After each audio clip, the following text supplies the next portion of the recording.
If you're standing in a promise and you are allowing people to celebrate your promise without informing them of the process, you are robbing them of the truth. They ought to know your process. They ought to know that I didn't just get here because I did everything the right way. There were some moments where I didn't think I was going to make it at all, but God stepped into the process. He's not just the God of my promise, He was the God of my process. He taught me how to walk this thing out. He taught me how to raise these children. He taught me how to build the life after the divorce. He taught me that I didn't have to take my own life. He wasn't just the God of my promise.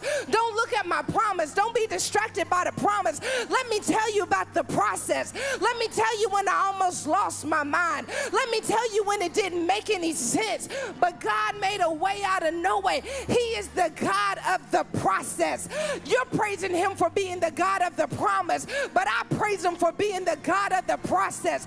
That you came in the midnight hour and wrapped your arms around me when I was crying tears that no one knew I was crying. He was the God of the process. When I didn't know whether or not I could raise the child, He gave me language on the spot because He's the God of the promise. When I wasn't sure who would stay or who would walk away, He stayed in the midst of it all. He is the God of the process. If you are in a season right now of promise, then you know better than anyone that you didn't just step into the promise, that it was a process. That's why you don't understand why people are jealous of your promise.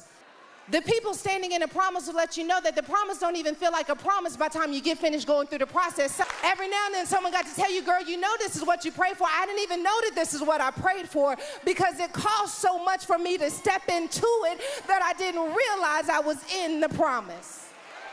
You wouldn't want the promise if you knew the process.